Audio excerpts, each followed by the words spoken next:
বাংলাদেশ ক্রিকেটের উজ্জ্বল নক্ষত্র সাকিব আল হাসান। আপনারা অনেকেই সাকিবকে পছন্দ করেন না, ব্যক্তি সাকিবকে পছন্দ করেন না, পেশাদার সাকিবকেও পছন্দ করেন না, ক্রিকেটার সাকিবকেও পছন্দ করেন না। আবার অনেকেই আছেন ব্যক্তি সাকিবকেও পছন্দ করেন, ক্রিকেটার সাকিবকেও পছন্দ করেন, পেশাদার সাকিবকেও পছন্দ করেন। কারণ এই জগতে ভাই অর্থ ছাড়া কোনো কিছুর মূল্য নাই। যখন আপনার সময় ফুরিয়ে যাবে, বয়স শেষ হয়ে যাবে, তখন শেষ বয়সে এই অর্থই আপনাকে বাঁচিয়ে রাখবে, টিকিয়ে রাখবে। এইটাই পৃথিবীর অন্যতম বৃহৎ বাস্তবতা। আপনার কাছে টাকা না থাকলে আপনাকে কেউ মূল্যায়ন করবে না, আপনার পরিবার পর্যন্ত আপনাকে মূল্যায়ন করবে না।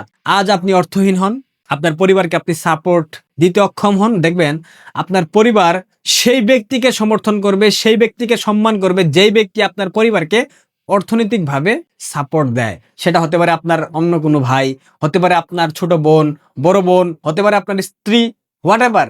আপনি অর্থনৈতিকভাবে আপনার পরিবারকে সমর্থন করতে না পারলে আপনার পরিবারের সাথে আপনার সম্পর্কের মধ্যে একটা ভাঙন সৃষ্টি হবে, ক্ষতস্থান সৃষ্টি হবে। এটাই বাস্তব। আরেকটা কথা বলি, সত্য কথা। উদাহরণ দেই, ধরেন আপনার পরিবারে আপনার বাবা মায়ের 3 জন সন্তান, আপনি, আপনার বোন, আপনার ভাই। ধরেন আপনি বড় সন্তান, কিন্তু আপনি উপার্জনক্ষম না। আপনার ছোট ভাই আপনার থেকে বেশি উপার্জন করে, সে পরিবারে বিশাল অঙ্কের টাকা দেয় প্রতি মাসে সংসার চালানোর জন্য। আপনার পরিবার কখনোই কোনোদিনও আপনার পরিচয় কোথাও গিয়ে দেবে না। আপনার বাবা কিংবা আপনার মা যখন কোথাও যাবে, তাদেরকে যখন জিজ্ঞেস করা হবে আপনারা কে বা কোথা থেকে এসেছেন, তখন আপনার বাবা এবং মা আপনার ছোট ভাইয়ের নাম বলবে, আমি উমুকের বাবা, আমি উমুকের মা। কেন বলবো জানেন? কারণ আপনার ছোট ভাই উপার্জনক্ষম, আপনি উপার্জনক্ষম না। সুতরাং আপনাদেরকে বুঝতে হবে, পরিবারও স্বার্থের বাইরে কোনো কিছু চিন্তা করে না। এটাই বাস্তব। আপনারা ইমোশনালি অনেক কিছু বলতে পারেন, বাট টাকা দেওয়া বন্ধ করেন, দেখেন পরিবার আপনাকে ঠিক কতদিন সাপোর্ট দেয়। হ্যাঁ, সাপোর্ট দেবে। আপনি যেহেতু সন্তান, সাপোর্ট না দিয়ে তো যাবে না। কিন্তু পরিবারও স্বার্থের কথা সবসময় চিন্তা করে, সবসময় ভাবে কার কাছ থেকে বেশি বেনিফিটেড হওয়া যায়, এবং যার কাছ থেকে বেশি সহযোগিতা পায় তার নামটাই সব জায়গায় প্রকাশ করার চেষ্টা করে। এটা হিউম্যান সাইকোলজি, এখানে আমি কাউকে দোষ দিচ্ছি না। এই কথাগুলো কেন বললাম জানেন? সাকিবকে অনেকেই বলে সুরুমাল হাসান, এইটা সেইটা, জুয়ারি সাকিব, সুদখুর সাকিব, অনেক কিছু বলে। কিন্তু সাকিব কি কারো টাকা মেরে খায়? সাকিব শোরুম উদ্বোধন করলে টাকা পায়, তার ব্র্যান্ড ভ্যালু আছে। আপনার তো নাই। আপনার থাকলে আপনি যাইতেন না? বুকে হাত দিয়ে বলেন তো। আপনারা সবাই ফেরেস্তা, সুযোগের অপেক্ষায়। সুযোগ পেলে চুরি করে, চামারি করে, লুটপাট করে একদম মঙ্গল গ্রহে চলে যাবেন আপনারা। বাংলাদেশের মানুষকে আমাদের চেনা হয়ে গেছে, আমরা বাংলাদেশের মানুষকে চিনি। যারা সাকিবকে শোরুমাল হাসান বলেন, আপনারা যদি সেই সক্ষমতা অর্জন করতেন, আপনাদের যদি ব্র্যান্ড ভ্যালু থাকতো, আপনারা সাকিবের থেকেও বেশি শোরুম উদ্বোধন করতেন, পারলে না ঘুমিয়ে 24 ঘন্টা শোরুম উদ্বোধন করতেন। এটাই বাস্তবতা। যে যেভাবে বলেন না কেন, সাকিব 2024-এর নির্বাচনে মাগুরা 1 থেকে সংসদ সদস্য নির্বাচিত হয়। এরপর দীর্ঘদিন সে কানাডায় অবস্থান করতেছিল, একটা গ্লোবাল টি-20 লিগ সম্ভবত। সেই লিগে খেলা চলাকালীন বাংলাদেশে জুলাই জঙ্গি উত্থান হলো, সেখানে তার স্ত্রী সন্তানের সাথে একটা পিকচার আপলোড করলো ফেসবুকে। এরপরে সাকিব হয়ে গেল ফ্যাসিস্টের দোসর। এমনিতে এমপি, তার উপর আবার আন্দোলন চলাকালীন ছবি আপলোড দিয়েছে, জুলাই সন্ত্রাসীদের হাতে ঘা লেগেছে। তারপর তারা কি করলো? ব্যারিস্টার ফুয়াদের মতো বদমাশের প্ররোচনায় মিথ্যা একটা মামলা সাকিবের নামে দিয়ে দিল। এরপর সাকিব বাংলাদেশে আসতে পারলো না।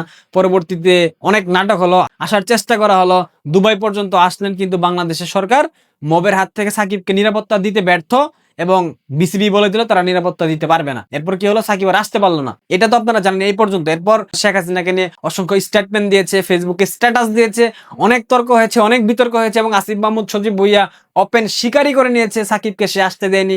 সাকিবও বলেছে, যাক, এতদিন পর অন্তত পক্ষে জানতে পারলাম একটা মানুষের জন্য আমি বাংলাদেশে প্রবেশ করতে পারিনি, বাংলাদেশে যেতে পারিনি, ক্রিকেট খেলতে পারিনি। এগুলা পুরান কথা, সবই জানেন। এখন নতুন কথা হলো, গতকাল সাকিব ডেইলি স্টার একটা সাক্ষাৎকার দিয়ে বলেছে, আপাতত আমার দল বাংলাদেশ আওয়ামী লীগ রাজনৈতিকভাবে নিষিদ্ধ আছে, কোনো কার্যক্রম নাই, সেক্ষেত্রে এখন আমি ক্রিকেটটা চালিয়ে যেতে চাই, ক্রিকেটের সাথে আছি। যখন দল রাজনীতিতে ফিরবে স্বাভাবিক প্রক্রিয়ায়, তখন আবার রাজনীতি করব, রাজনীতি আমৃত্যু করব, ক্রিকেট তো একটা সময় পর ছেড়ে দিতে হবে। এটা ছিল। এরপর এটা নিয়ে বিতর্ক তর্ক করে শেষ করে ফেলেছে। তারপর সাকিব বাধ্য হয়ে আবার ফেসবুকে স্ট্যাটাস দিয়েছে, স্ট্যাটাস দিয়ে সে তার অবস্থান পরিষ্কার করেছে। মূল কথা যেটা, সাকিব বলেছে আপাতত আওয়ামী লীগ নিষিদ্ধ আছে, কার্যক্রম নেই, সেক্ষেত্রে আমি এখন ক্রিকেট নিয়ে ব্যস্ত থাকতে চাই। এইটা শোনার পর আওয়ামী লীগের একটা বিশাল অংশের আতে ঘা লেগেছে। এদের বিবেকের দণ্ড, চেতনার দণ্ড একদম বায়া বায়া পড়তেছে। পা থেকে মাথা পর্যন্ত। কেন জানেন? কারণ সাকিব বলেছে রাজনৈতিক প্রক্রিয়া ফিরে আসলে সে রাজনীতি করবে। সাকিব কি একবারও বলছে যে বাংলাদেশ আওয়ামী লীগ ক্ষমতায় আসলে রাজনীতি করবে? সাকিব বলছে নিষেধাজ্ঞা দলের উপর থেকে সরে যাবে, তখন সে রাজনীতিতে ফিরবে।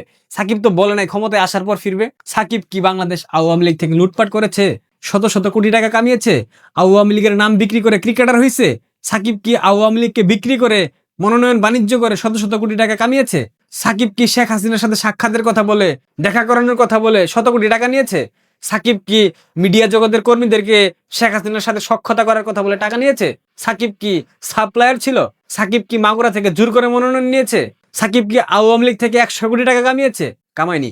বাংলাদেশের ইতিহাসে যদি 20 জন শিল্পপতি কিংবা সম্পদশালী তালিকা করা হয়, সেক্ষেত্রে সাকিবের নামটা আমি মনে করি থাকবে। লিগেল ওয়েতে কামিয়েছে ভাই। যতগুলা ক্রিকেট লিগে খেলেছে তার যে ব্র্যান্ড ভ্যালু 1,500 থেকে 2,000 কোটি টাকা সম্পত্তির মালিক হবে সাকিব আল হাসান। সবকিছু যদি আপনারা হিসাব করে দেখেন, সাকিবের টাকার লোভ, সাকিবের এইটার লোভ, সাকিবের ক্ষমতার লোভ। আরে ভাই, সাকিব বাংলাদেশের একমাত্র গ্লোবাল সেলিব্রিটি। সাকিবকে চেনে না বিশ্বের এমন কোন ব্যক্তি আছে? যারা ক্রিকেট বলটাকে চেনে, ব্যাটটাকে চেনে, 22 গজ মাঠটাকে চেনে, তারা সাকিবকে চেনে। একাধিকবার নাম্বার 1 অলরাউন্ডার ছিল টি-20 টেস্ট এবং ওয়ানডেতে পৃথিবীর একমাত্র ক্রিকেটার। 1000 বছরে সাকিব একটাই আসে, বারবার আসে না সাকিব। সাকিব বাংলাদেশে না, পৃথিবীতে আরো একজন আসবে কিনা ভবিষ্যতে এটা নিয়ে অনেক সন্দেহ আছে। আই থিঙ্ক আসবে না। একটা মানুষ 3 ফরম্যাটে প্রথম স্থান অধিকার করে দীর্ঘদিন সেখানে ধরে রাখা সেই স্থান এত সহজ না ভাই। অনেকে অনেক কথা বলবেন, but I like Shakib Al Hasan. আমি সাকিবের অন্ধভক্ত। যে যা বলতে পারেন আমাকে বলতে পারেন, কোনো সমস্যা নাই। আমি সাকিবকে সেই ছোট থেকে পছন্দ করি। সুতরাং সাকিবের পক্ষে আমি নৈতিক জায়গা থেকে অবশ্যই কথা বলবো। আমি সাকিবের অন্যায়কে সমর্থন করছি না, যেটা বাস্তব সেটাই বললাম। টাকা ছাড়া একটা বয়সে গেলে আর কেউ মূল্যায়ন করে না। অনেক ক্রিকেটার আছে পরিবার চালাইতে পারে না। কেন পারে না জানেন?